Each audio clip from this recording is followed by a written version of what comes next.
নমস্কার বন্ধুরা, welcome to Anis home kitchen. আজ দুপুরে একটা দারুণ জিনিস বানিয়েছিলাম, মানে একটা দারুণ রান্না। এই যে দেখতে পাচ্ছ, মটর ডাল বাটা রয়েছে। এর মধ্যে আমি একটু হলুদ, নুন, মিষ্টি সব অ্যাড করছি। না বড়া টড়া হবে না, কি জানি হতেও পারে। যাই হোক, বড়ার একটা তরকারি অবশ্যই হবে। অনেক দিন ধরেই রান্নাটা ট্রাই করার ইচ্ছে ছিল। রেসিপিটা বহু আগে ইউটিউবে দেখেছিলাম, অনেকেই শেয়ার করেছে। ইউটিউব থেকেই শেখা, তোমরা নিশ্চয়ই অনেকে খেয়েছো। এটা একটা পুরনো দিনের রান্না। নাম হলো, না আরেকটু পরে বলছি নামটা। খুব খুব খুব ভালোভাবে ডালটাকে ফেটিয়ে নিচ্ছি। প্রায় ধরো 7 থেকে 8 মিনিট লাগাতার এক ডাইরেকশানে ফেটিয়ে নিচ্ছি। হাত একেবারে ধরে যাবে, মানে হাতের ভালো এক্সারসাইজ হয়ে যাবে। কিন্তু এই স্টেপটা আবার স্কিপ করলেও চলবে না, কারণ বলছি কারণটা একটু পরে। রেসিপিটার নামটা জানলেই তোমরা বুঝতে পারবে কারণটা কি। ডালটা ফেটিয়ে নেওয়া হয়ে গেছে। এবার প্যানে একটু সর্ষের তেল দিয়ে দিলাম। একদম আট পৌড়ে বাঙালি রান্না, ফলত সর্ষের তেল তো যাবেই। তেলটা একটু গরম হলে ফোড়নে দেব একটু কালো জিরে আর দুটো শুকনো লঙ্কা। এইবার যেটা পড়বে তাতেই তোমরা বুঝে যাবে যে কি বানাতে চলেছি। অধিকাংশই যারা রান্নাবান্না করো তারা তো বুঝবেই। হ্যাঁ, বলে দিই, আজ বানাচ্ছি ঝিঙের জল বড়া।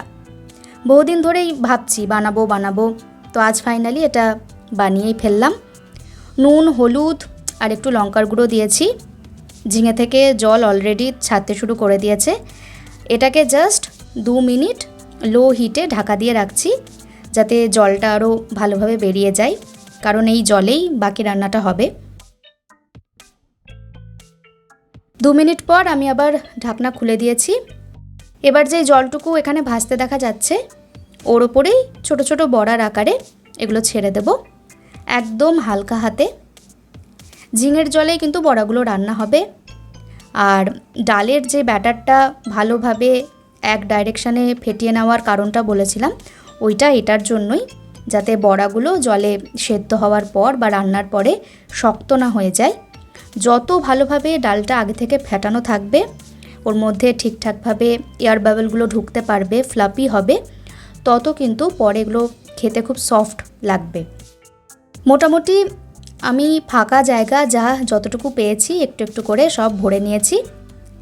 এবার এটাকে লো টু মিডিয়াম হিটে 5 মিনিটের জন্য ঢাকা দিয়ে রাখবো। একটা দিক হয়ে গেলে বড়াগুলোকে তারপর চামচের সাহায্যে হালকা হাতে একটু উল্টে দিতে হবে। সত্যি এই ধরনের কম তেল মশলার সাবেকি রান্নাগুলোর ব্যাপারই কিন্তু আলাদা হয়। তবে ওই একটাই জিনিস ডিমান্ড করে, যত্ন।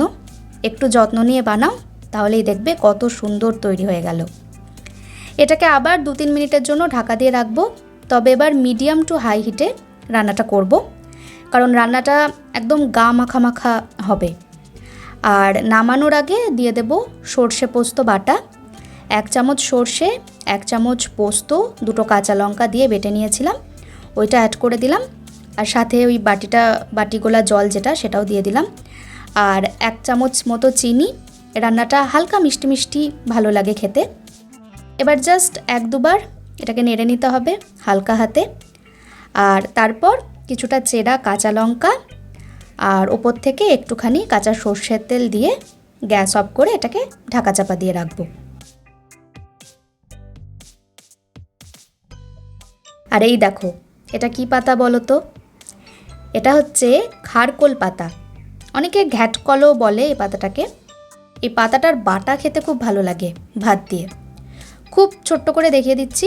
পাতাগুলোকে পরিষ্কার করে ধুয়ে তারপর লবণ দিয়ে ভালোভাবে সেদ্ধ করে নিয়ে জলটা পুরোপুরি শুকিয়ে টেনে নিয়ে তারপর একটু তেলে কালো জিরে, কাঁচা লঙ্কা আর রসুন, কয়েকটা রসুন ভেজে নিয়ে তারপর সব একসাথে শিলে বেটে নাও, আর না হলে মিক্সিতে পেস্ট করে নাও।